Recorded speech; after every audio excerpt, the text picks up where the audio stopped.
Muy buenas, sed bienvenidos a este tema cuarto de la historia de la Iglesia moderna contemporánea. En el tema anterior vimos la Reforma Católica con el Concilio de Trento y acabamos con la Paz de Westfalia, que es el final de la Guerra de los 30 años. Bien, pues ahí enganchamos para este tema cuarto, en el que vamos a hablar del absolutismo, un tema cortito, va a ser un tema más cortito de lo habitual, pero sí es importante para luego entender lo que va a suceder en el tema siguiente, lo que vamos a ver en el tema quinto, con lo que se llaman los jurisdiccionalismos.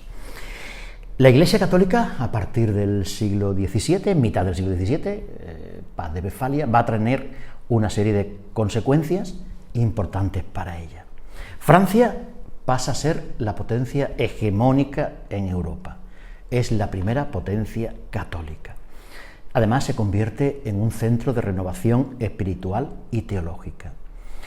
El papel del pontificado va a quedar cada vez más marginado. ¿Por qué? Primero, porque las tres potencias católicas, España, Francia y Austria, van a intervenir en las cuestiones religiosas de sus propios países, pero además van a tener derecho de exclusiva, que se llaman los cónclaves, con lo cual estas potencias podían vetar a un cardenal que ellos consideraran que no defendía sus intereses.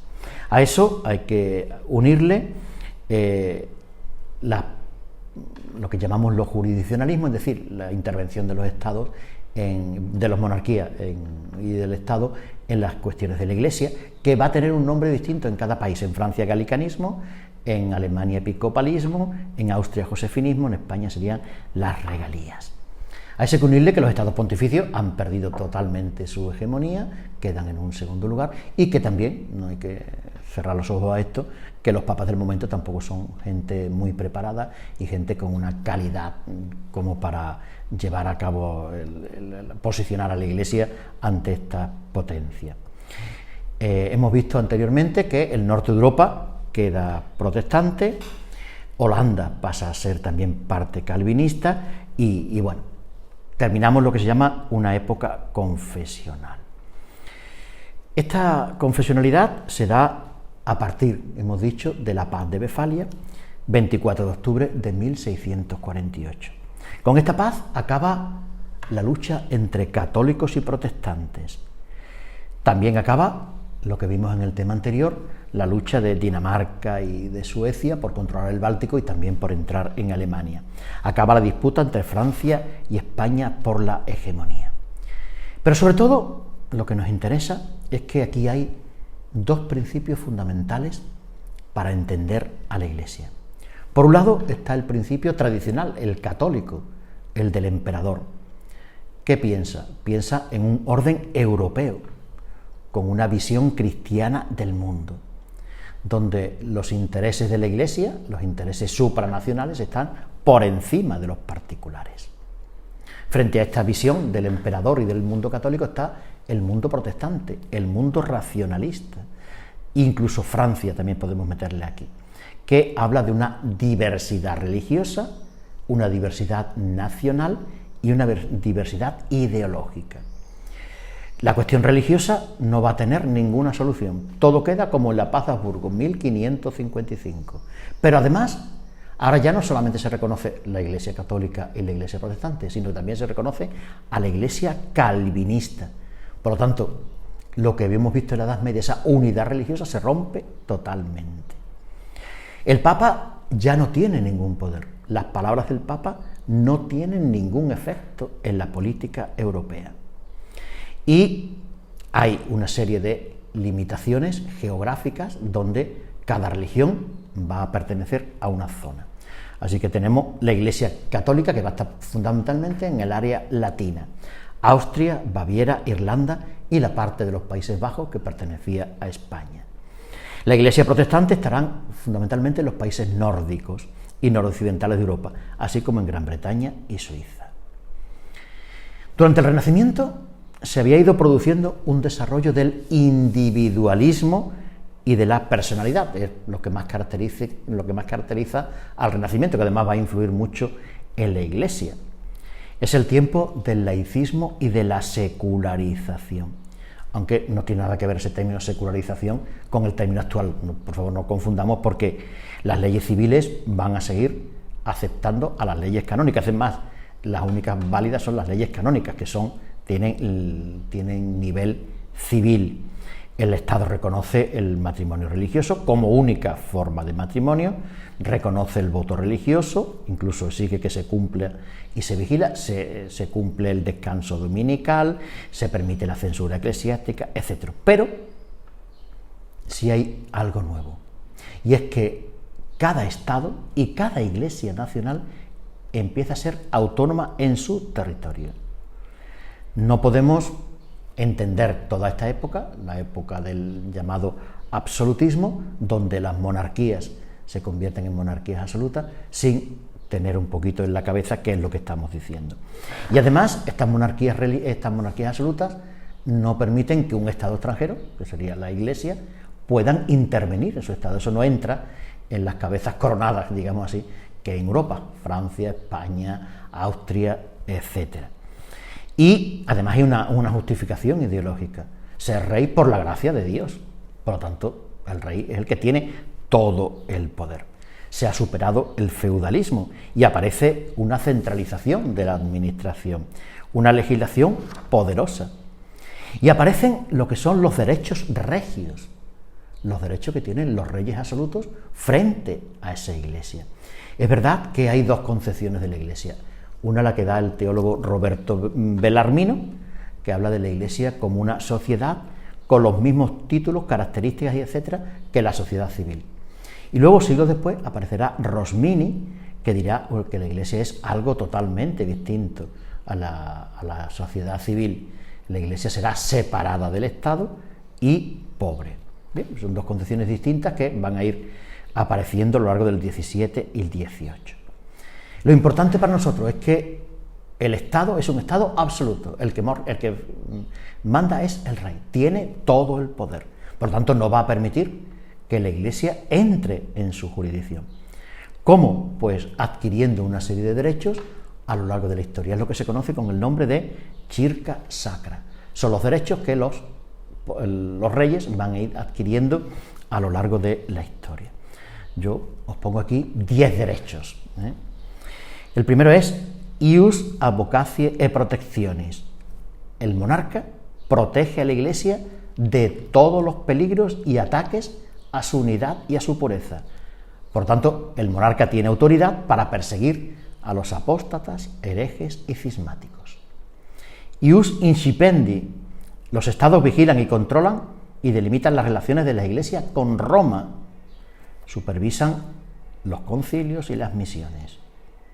Ius nominandi es un derecho antiguo por el cual se pueden nombrar cargos eclesiásticos por parte del rey. El placet exequatur, el Estado se reserva el derecho de inspeccionar todos los documentos y actuaciones de Roma. Ius circa temporalia officia, se confisca la renta de los cargos que sean poco fieles a la monarquía. Ius appellationis, el sacerdote recurre, o el laico, recurre al Estado frente a la autoridad eclesiástica. Ius reformandi, el monarca puede introducir en la Iglesia las reformas que crea necesarias. El único juez sobre la oportunidad de esta reforma es el propio Estado y no la Iglesia. Ius dominio eminentis, autoriza al Estado a imponer tasas sobre los beneficios, a administrarlos en caso de sede vacante. Ius patronatus, permite nombrar rector o abad de una iglesia que esté bajo el régimen de patronato. Y finalmente, las encomiendas. Es una de las plagas que más daño han hecho a la Iglesia a lo largo de los siglos.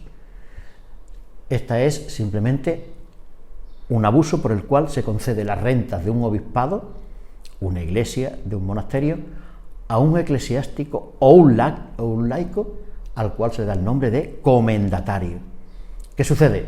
Por ejemplo, en España, que esta costumbre favoreció la entrada en el mundo eclesiástico o religioso de sujetos que no tenían absolutamente ninguna vocación, ninguna formación, ni nada relacionado con la fe. Lo único que tenían era ambición por disfrutar de las rentas, de las prebendas, de las encomiendas de la Iglesia. Bien, pues ahí tenemos un poco lo que está sucediendo en este siglo XVII y XVIII, todas las monarquías absolutistas, y como ejemplo de lo que estamos hablando, nos encontramos con una situación con la que quiero terminar el tema, que es la supresión de la Compañía de Jesús.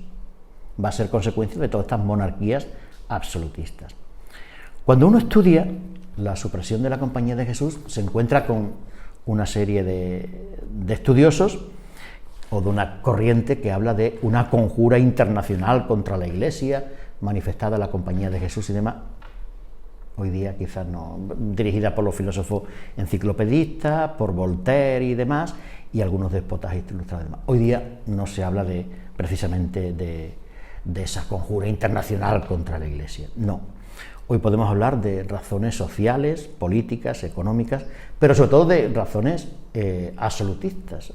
El regalismo fue una forma de regalismo. El regalismo no es nada más que la intromisión del Estado en las cuestiones de la Iglesia. La expulsión de la Compañía es el triunfo del regalismo, el triunfo del absolutismo.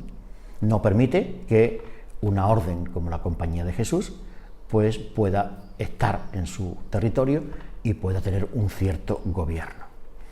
¿Cómo surge el problema? El problema surge a partir de 1750, donde hay una oposición al Tratado de los Límites entre España y Portugal, que afectaban algunas de las reducciones del Paraguay. El ambiente contrario a los jesuitas, que ya se da en la corte de Lisboa, pues va a tener su máxima expresión a través de la resistencia de los indígenas a este tratado, y están alentados por los misioneros. Se le acusa a los jesuitas de crear un reino jesuítico en el Paraguay lleno de riqueza. El cardenal Saldaña marcha a Patriarca de Lisboa, marcha hacia la provincia portuguesa y se encuentra con la situación y acusa a todos los que allí están trabajando de reos de negociación ilícita y retira las licencias de confesión y de predicación a los jesuitas. Finalmente son expulsados de Portugal y sus colonias y enviados a los estados pontificios. Fue septiembre de 1759. En Francia, a principios de diciembre de 1764, el Parlamento también abre un proceso a la Compañía de Jesús. Se habla de una quiebra de los negocios en la Martinica y se habla de una gran riqueza por parte de la Compañía de Jesús, con lo cual el rey los expulsa. En España se produce el arresto en la noche del 31 de marzo al 1 de abril de 1767 de los jesuitas españoles, un proceso sobre un motín acaecido en Madrid. Le sigue también la expulsión del Reino de las Dos Sicilias, el Ducado de Parma, la isla de Malta, etc. Y comienza una presión al Papa, presión por suprimir la Compañía. Se ocupa militarmente la zona de Aviñón, del Benevento, por las tropas francesas y napolitanas.